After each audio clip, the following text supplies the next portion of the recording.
Sabina stood at the gate of the house, staring in disbelief. It was massive, painted in a dazzling white color, with tall pillars and a well-manicured lawn. The sleek black car parked in the compound gleamed under the sunlight. Sabina's heart sank. "So, this is where Benson's money is going," she whispered to herself. She gripped her bag tightly, feeling a mix of anger and sadness. She opened the gate carefully and stepped into the compound. As she walked toward the front door, her chest tightened with every step. She didn't know what to expect, but she had to do this for her children. Just as she reached the door, it opened. A stunning young woman stepped out. She had flawless skin, long hair, and was dressed in a fitted dress that showed off her figure. Her face was painted with light makeup, and she carried herself with confidence. The woman noticed Sabina and frowned slightly. "Hello?" she said, her voice polite but cautious. "Who are you, and what do you want?" Sabina swallowed hard and forced a small smile. "Good afternoon. My name is Sabina," she said, her voice steady despite her racing heart. "I'm here to talk to you about Benson." The woman's eyes narrowed. "Benson? What about him, and how do you know him?" Sabina took a deep breath. "I know him because he's my husband." The woman's expression immediately turned to anger. "Excuse me?" she snapped. "What do you mean by your husband? Benson is my boyfriend. What nonsense are you talking about?" Sabina smiled sadly and raised a hand. "Please, calm down. I'm not here to fight or cause trouble. I just want to talk." The woman crossed her arms, looking furious. "Talk? About what? Are you trying to play games with me? Do you think you can just come to my house and tell me lies about my Benson?" Sabina reached into her bag and pulled out her phone. "I understand how you feel, but I'm telling the truth. Here, look at this." She showed the woman a picture on her phone. A family portrait of herself, Benson, and their 2 children. Sabina pointed to the picture. "This is me, Benson, and our 2 kids, Anita and Joseph. Benson and I have been married for 8 years. 2 years ago, he started acting differently, and now I understand why." The woman, whose name was Toyosi, stared at the picture in shock. Her anger faded, replaced by confusion and disbelief. "Wait, are you serious?" "Yes," Sabina said quietly. "I didn't come here to fight you. I just wanted you to know the truth." Toyosi stepped back, holding her head. No, this can't be true. Benson told me he was single. He never mentioned a wife or kids.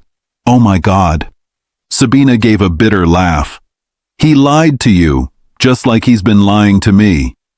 "Toyosi, my sister, do you know what hurts the most? Benson bought you this beautiful house and car, while my children haven't been to school for weeks because he refuses to pay their fees. We don't even have enough food in the house." Toyosi's mouth fell open. No, this is too much. Benson did all that for me while you and your kids are suffering?" "Yes," Sabina said, tears welling up in her eyes. "I don't blame you, Toyosi. You didn't know, but now you do, and I don't know what to do anymore." Toyosi sank onto a nearby chair on the porch, her hands trembling. "I can't believe this," she said softly. "We've been dating for over a year now. He always seemed so perfect. He was kind, generous, and attentive. I never suspected that he was married." Sabina wiped her tears and sat down beside her. "It's not your fault. Benson is very good at lying and hiding things. That's how he's been able to deceive both of us." Toyosi looked up at her, her eyes filled with regret. "Sabina, I'm so sorry. I never wanted to hurt anyone. If I had known he was married, I would never have gotten involved with him. Please forgive me." Sabina shook her head. "You don't need to apologize. You've been lied to just like I have. But now that you know the truth, I need your help." Toyosi blinked in surprise. "My help? How can I help you?" Sabina hesitated for a moment before speaking. "I don't want you to leave Benson." "What?" Toyosi said, looking confused. "Don't leave him. Sabina repeated. I need you to stay with him and help me get some money. Toyosi's eyes widened. Money? What do you mean? Sabina sighed deeply. I've been a housewife for years because Benson never allowed me to work. Now he doesn't give us money for food or school fees. I want to start a business so I can take care of my children, but I need money to do that. Benson clearly trusts you more than he trusts me. Maybe you can convince him to give you money, and then you can help me. Toyosi looked thoughtful. You want me to ask him for money and give it to you? Yes, Sabina said firmly. I know it's a strange request, but I don't have any other options. Benson has abandoned us, and I need to find a way to take care of my kids. Toyosi was quiet for a long time, thinking about what Sabina had said. Finally, she nodded slowly. Okay, I'll help you. I'll stay with him and see what I can do. I promise I'll do my best. Sabina smiled for the first time in a long time. Thank you, Toyosi. You don't know how much this means to me. Toyosi reached out and took Sabina's hand. I'm so sorry for everything you've been through. You're a strong woman, and I admire your courage. I'll do whatever I can to help you. Sabina nodded, feeling a glimmer of hope. Thank you, my sister. Let's exchange numbers so we can stay in touch. They exchanged phone numbers, and Sabina set to leave. Take care of yourself, Toyosi, she said. You too, Sabina, Toyosi replied, and don't worry, we'll make this right. As Sabina walked away from the house, she felt a mix of emotions, relief, sadness, and determination. She didn't know what the future held, but for the first time in a long time, she felt like she had a plan. Sabina arrived back at Jennifer's house. The children happily play with the toys Jennifer had set up for them, leaving Sabina and Jennifer to talk in the living room. Jennifer noticed the look on Sabina's face and leaned forward. Sabina, how did it go? What happened at Toyosi's house? Sabina let out a deep sigh and began to recount everything. She told Jennifer about Toyosi's beautiful house and car, Benson's lies, and how Toyosi had been deceived just like her. She also told Jennifer about her surprising conversation with Toyosi and how they had agreed to work together. Jennifer listened intently, her eyes widening with each new piece of information. When Sabina finished, Jennifer shook her head in disbelief.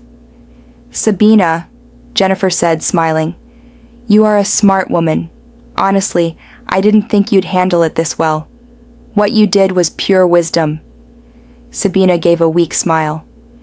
It wasn't easy, Jennifer. I didn't want to cause trouble, but I also couldn't let Benson keep doing this to me and the kids. Jennifer reached out and held Sabina's hand. You did the right thing. Toyosi sounds like she's willing to help, and that's a good thing. Just be patient, okay? Everything will work out. Sabina nodded, her eyes welling up with tears. Thank you, Jennifer. You've been my rock through all of this. I don't know what I would do without you. Jennifer smiled warmly. You're my friend, Sabina. I'll always be here for you. And don't worry, Benson will soon regret everything he's done. After a while, Sabina gathered the children and prepared to leave. Thank you for everything, Jennifer, she said, hugging her friend tightly.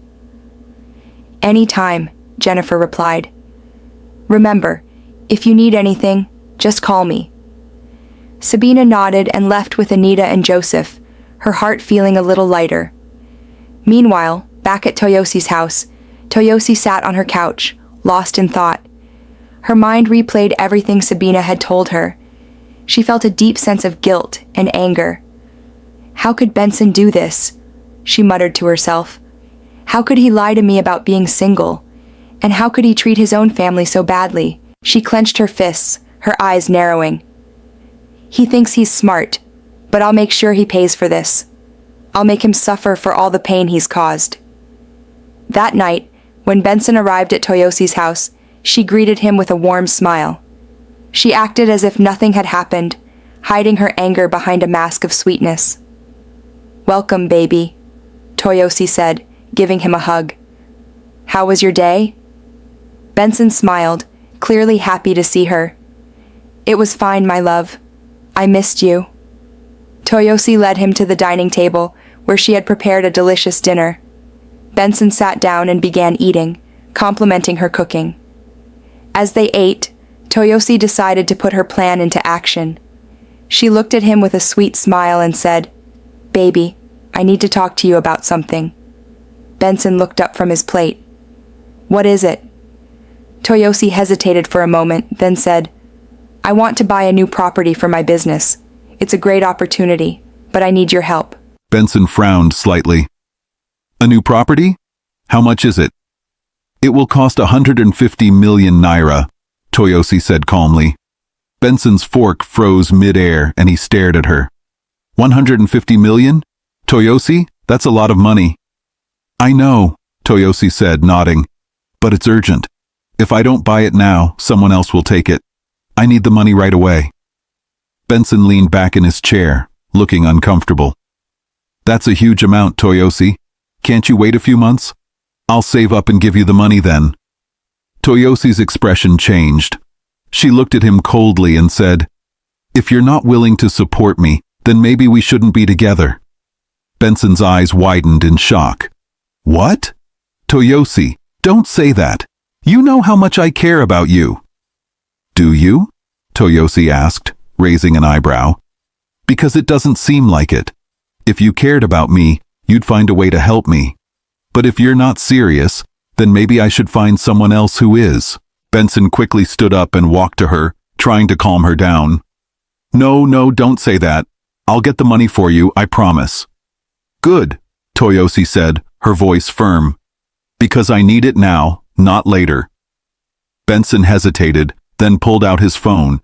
He transferred 100 million naira to her account and promised to send the remaining 50 million by the end of the month. "Is this okay for now?"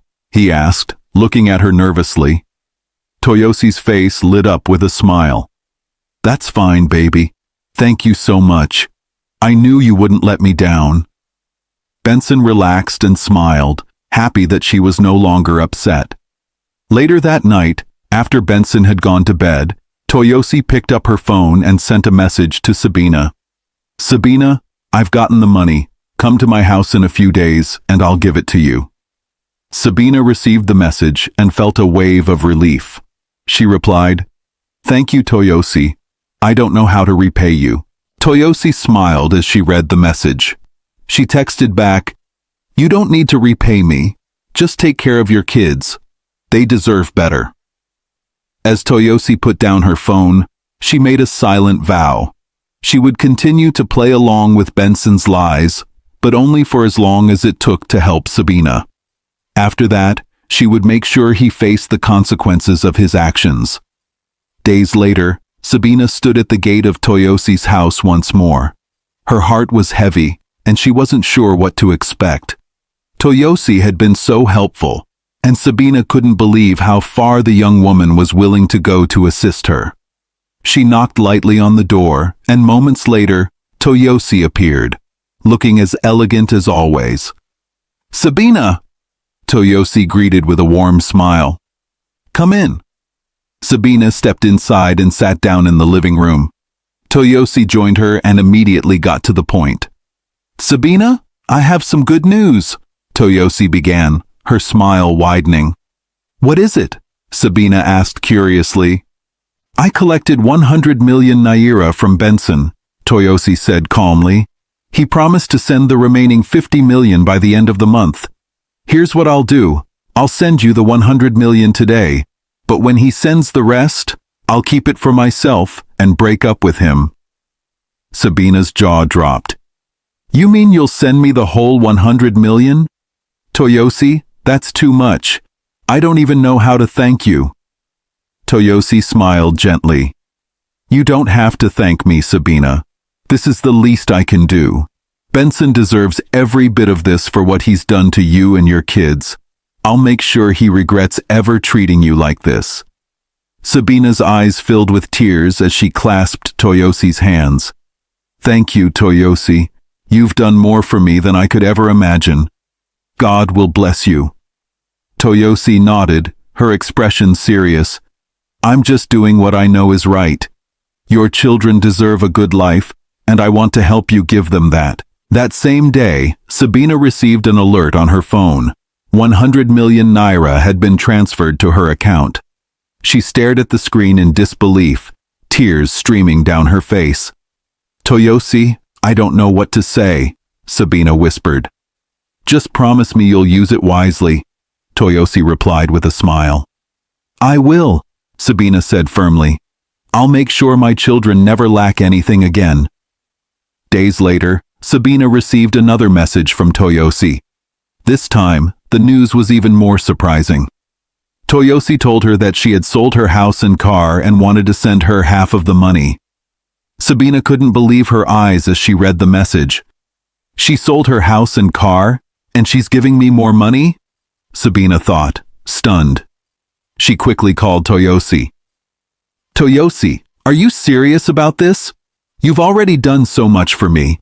Why would you sell your house and car? Toyosi's voice was calm on the other end. Sabina, I've made up my mind. I'm leaving the country. I don't want to stay here and be reminded of all the lies Benson told me. But before I go, I want to make sure you and your kids are okay. But Toyosi, this is too much, Sabina began. No, it's not, Toyosi interrupted. I've made my decision, and I'm happy with it. Please don't argue with me. Sabina felt a lump in her throat as she tried to find the right words. Toyosi, I don't even know how to thank you. You're an angel. My children and I will never forget what you've done for us. Minutes later, Sabina received another alert. 100 million naira. She stared at her phone, tears streaming down her face. Thank you, God, she whispered. Thank you for sending Toyosi into my life. With the money Toyosi had given her, Sabina's life began to change. She enrolled Anita and Joseph in one of the best schools in the area, ensuring they would never have to worry about being sent home again. She stocked the house with food, filling the pantry and fridge with everything her family could ever need. But Sabina didn't stop there. She used part of the money to open a boutique. It was a large, beautiful shop filled with the latest clothes, shoes, and accessories. Sabina poured her heart into her new business, determined to succeed. Months passed, and Sabina's boutique became a huge success. She was earning her own money, and for the first time in years, she felt truly independent. One morning, Sabina dressed up in a stunning outfit and styled her hair beautifully. She was heading to her boutique to check on business. As she walked down the stairs, Benson, who was sitting in the living room, noticed her. Sabina, he called, his tone sharp. She stopped and looked at him. Yes? Where are you going, and why are you dressed like this? Benson asked, his eyes narrowing. And who bought that hair for you? Sabina laughed, a sound that carried no joy. I'm going to my boutique, she said, adjusting her bag. And as for my hair, I bought it myself. I can afford whatever I want now. Benson's eyes widened in shock. Boutique? What boutique? Since when do you own a boutique? Sabina smirked. Since I decided to stop waiting for you to take care of me and the kids. I'm running a very successful boutique now, Benson. I don't need you anymore. Benson stared at her, his mouth hanging open. How? Where did you get the money to start a boutique? Sabina crossed her arms, a small smile playing on her lips. Your girlfriend Toyosi helped me. She gave me 200 million naira to start my business. Benson jumped to his feet, his face a mixture of confusion and anger. What? How do you know Toyosi? And why would she give you money? Sabina chuckled and shook her head. It's a long story, Benson. Let's just say Toyosi and I had a little chat. She knows everything about your lies and your betrayal. She decided to do the right thing and help me and the kids. Benson's face turned pale. You told her about us? Yes, Sabina said calmly. And she gave me the money you were wasting on her to build a life for myself and our children. Benson didn't say another word. He grabbed his car keys and stormed out of the house, slamming the door behind him. When Benson arrived at Toyosi's house, he found the gate locked. He knocked furiously, shouting her name, but no one answered. After a few minutes, a gateman came out and handed him an envelope. "What's this?" Benson asked, snatching the envelope. "It's from Madame Toyosi," the gateman replied before walking away. Benson opened the letter and began to read. "Mr. Benson, by the time you're reading this, I'm already gone. You won't see me again. I sold the house and the car you bought for me, as well as the money you gave me, and gave part of it to your beautiful wife. At least she knows how to use it wisely to take care of the family you abandoned. Please go home, take care of your wife and kids, and stop misbehaving. Goodbye, Toyosi." Benson's hands shook as he finished reading the letter. He crumpled it in his fist and sat in his car, his mind racing. Anger, regret, and shame consumed him. He didn't know how to face Sabina or his children. For a long time, he sat there, staring at the house that was no longer his to enter. Finally, he started the car and drove home, his heart heavy with regret.